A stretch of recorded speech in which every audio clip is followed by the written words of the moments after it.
Okay, so good day, good morning to you all, wherever you are.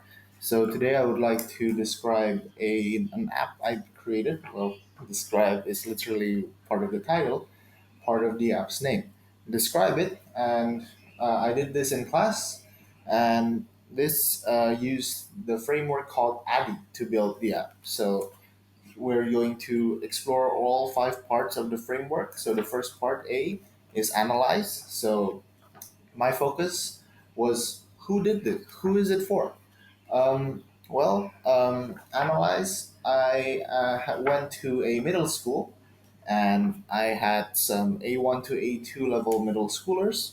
We had this fun game to try and see who manages to get as many adjectives as possible or as many words as possible associated to one single noun. So here we have here we have the example. So here's the word cat on it, and we see some words that are associated to cat.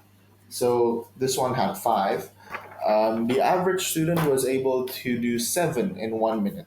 So that's not exactly great, especially when you see the individual scores. Some students were able to do 16 per minute, while others struggled to even register one. So that's what I'm trying to help. I'm trying to improve the students' noun phrase complexity. So trying to associate adjectives with nouns. And that's why I decided to design this app. So yeah, as I mentioned before, the average students were only able to do about 5 to 7 words per word, really. And so yeah, that's what I'm trying to help them. So I designed what I designed ended up being something that I consider very simple. It's simple, it's visual based, so I'm just trying to make sure that adjectives are there and that it's something that can um, be seen. The adjectives and the word associated to it is visible. So if I want to say green, for example, then the color green has to be on screen. Um, as you can see, the app has is well, it's really pre-alpha, so it is very simple, and it is one of the weak points and critics of my app. I found everyone seemed to talk about it a lot. Um, we'll see later. But yeah, overall for learning design, I just make sure that it's a quiz game, simple. Then there are pictures to represent the adjectives. All right. So to develop it, I went to learn about this interface, the MIT App Inventor. It's a block code interface, um, and it helped me to develop the app. Um, Afterwards, after making the pre-alpha, we distributed it to classmates, and then we have some testing. This is the first round of testing. We use the Lori review system. So, for example, here we have, let's see what it means. All right. So, for example, um, we have content quality. So, is it great? Is it like do I have nothing to show for, or whatever?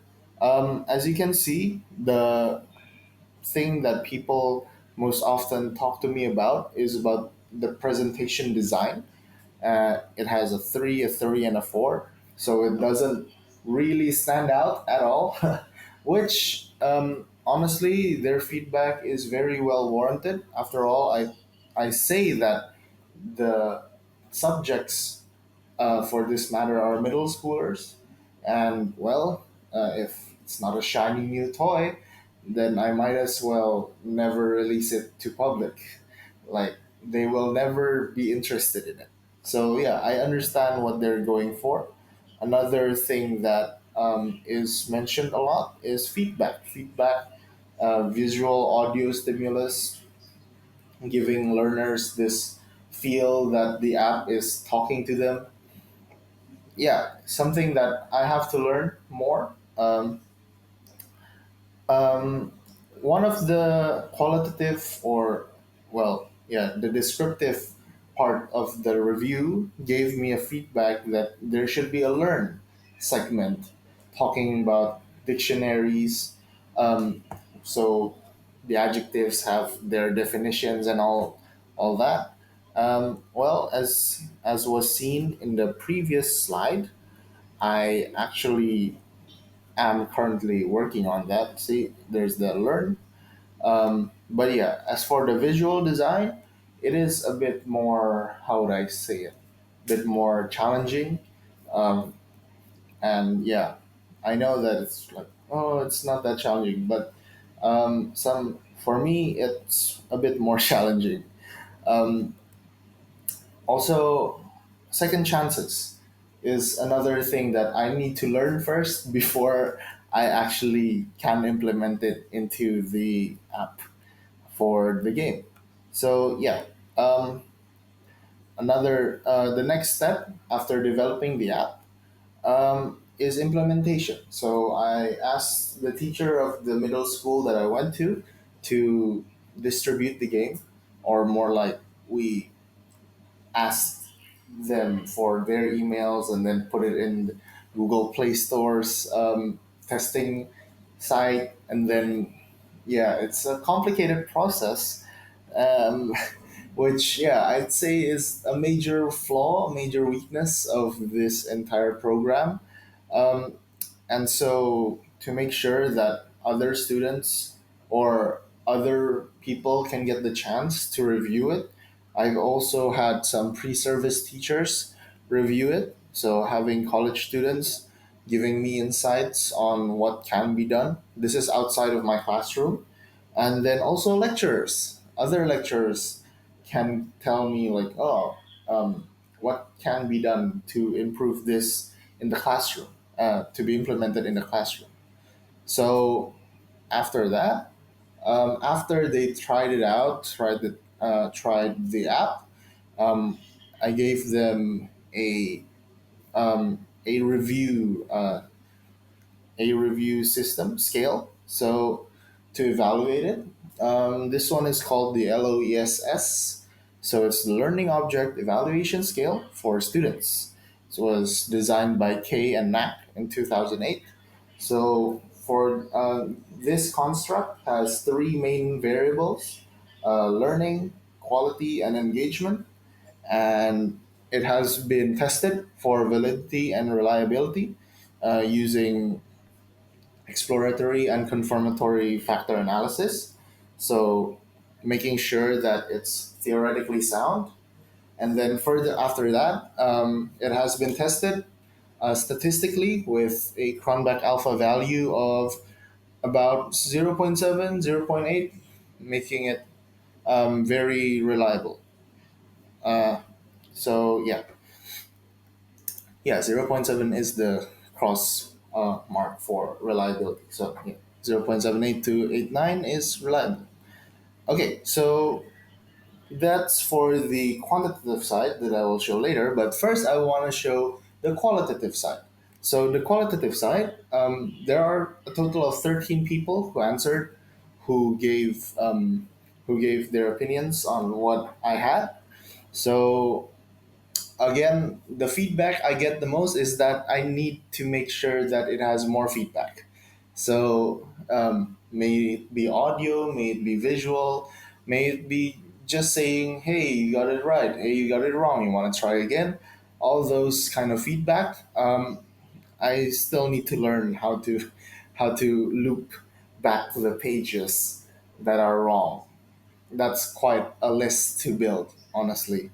Um, Also, the design becomes another, yeah, talking point that I have to learn, really. To be fair, I did I did review it once. Like, I tried to download. font types, different font types that might seem more inviting, more interesting. But again, there are still a lot of things I can improve. Like, for example, this one middle schooler who gave me a beating.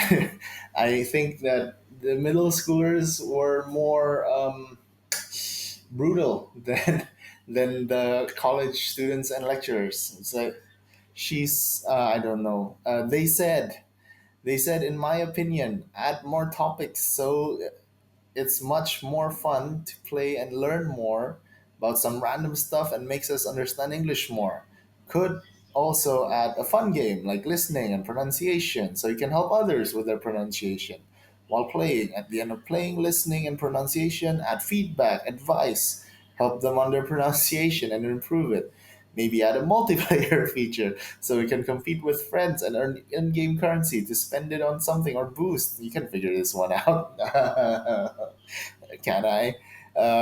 A game like grammar mini games, vocabulary challenges that can help us with our grammar and vocab would also be fun.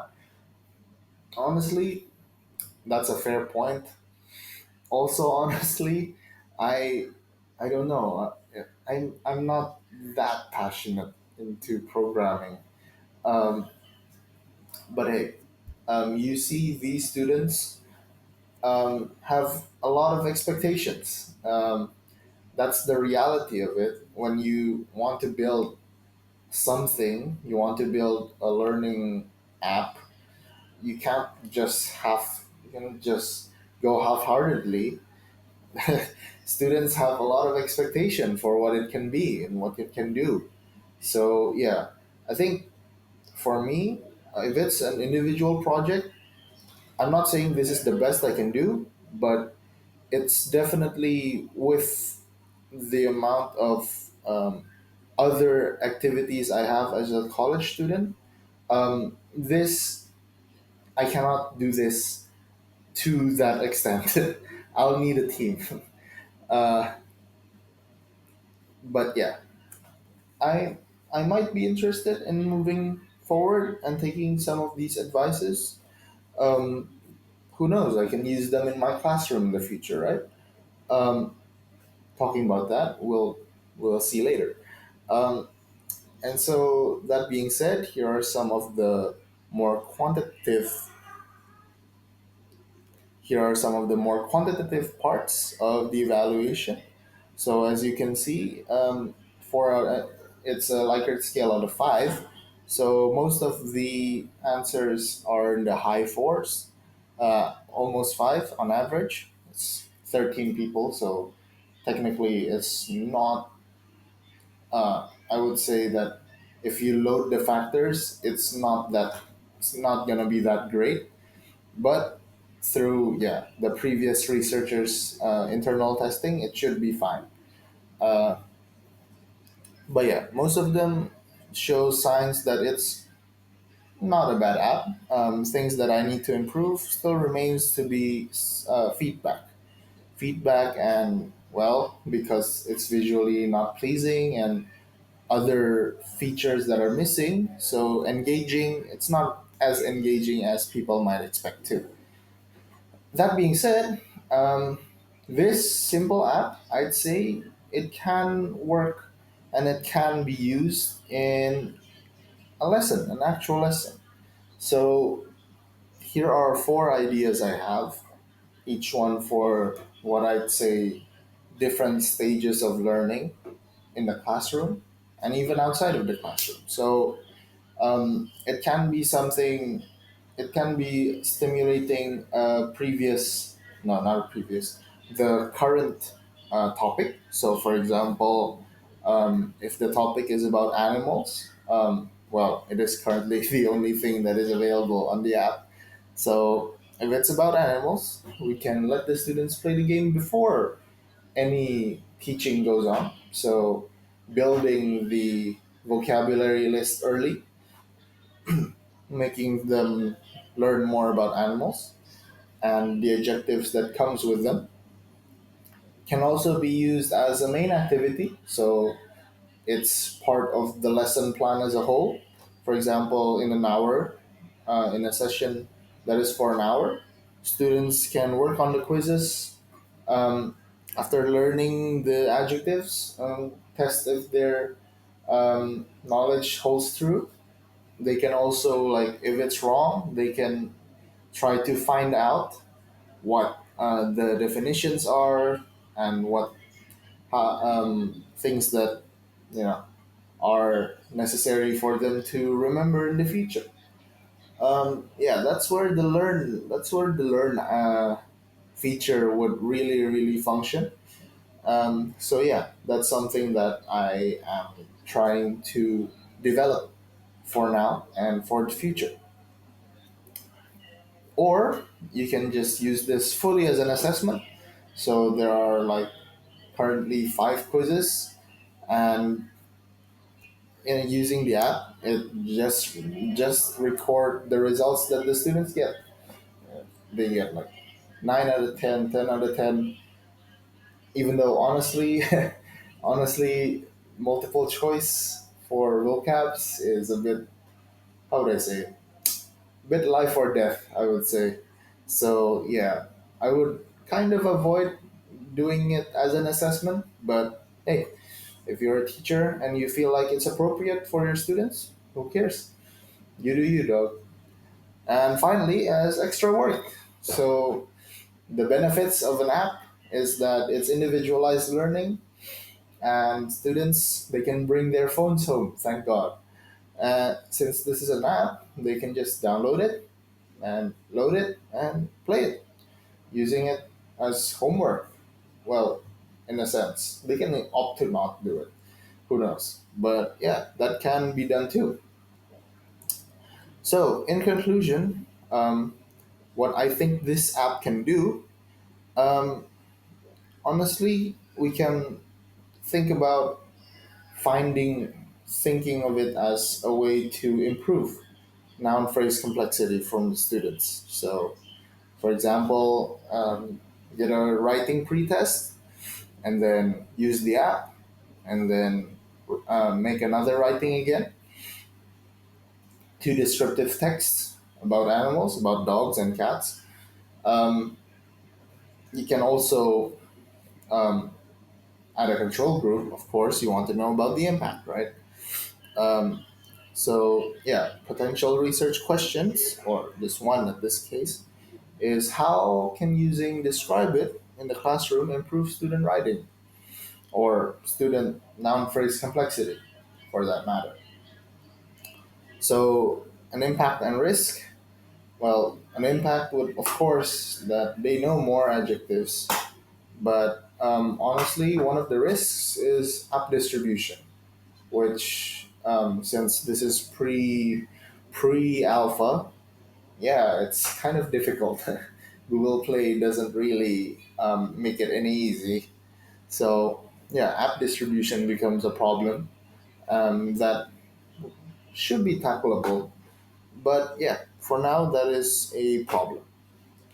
And finally, we have conclusion B, something that I thought of myself. Like, instead of talking about me and the app and what I've done with the app and how this app can work for others, I've also thought of, hey, in the bigger picture, does this how does this help teachers, right? I want this experience to be felt by every teacher. um, the experience that they are actually free from, you might anyone, corporations, governments trying to limit how they teach their students. If teachers have the capacity, just a little capacity, you saw how simple my app was, and I felt like, wow, I can really be free from all forms of apps that I don't have to search for it. I can just make it myself. If teachers have that sort of motivation in them, well, I really hope that there's a study or there's a training that helps them, helping teachers build their own apps frees them, really. It just empowers them to be better, be more, uh, design things that their students can just use. Um, so yeah, uh, for me, this for now is phenomenology. I really want to talk about the experience and how teachers or pre-service or in-service, how they think of it, like the experience of learning to code for their students. I think it's something something beautiful and meaningful that can be done. And of course, there is a problem. The problem is that some teachers have spent their free time thinking about other things. Being a teacher is not exactly, you know, a full time, 100% 24/7 job. At the end of the day, you still have responsibilities as an adult, and so depending on the teacher's motivations to improve the students, well, some teachers may do it, some teachers may not. Um, but at the end of the day, that's what the experience is for, right? That's what experience is about. Some might think that, oh yeah, I love this, I want to do this for my students for the rest of my life. Others may think of it as, just another tool in the bag, I don't really need it. So yeah, that's something that I want to explore, that research might explore too. And I hope that, yeah, I hope that this experience, my experience, inspires you. Well, if it doesn't, then it's fine too. Inspires you to do anything you'd like. At the end of the day, learning is about growing, and growing, well, this is one of them. There are growing pains, but at the end of the day, if you have a goal, and if your goal is to help your students be better, and you can equip yourself with app building, I think you can. I think you can go far with it. So thank you everyone for listening, watching this video. It's a very long video, and good luck on your future endeavors. See you.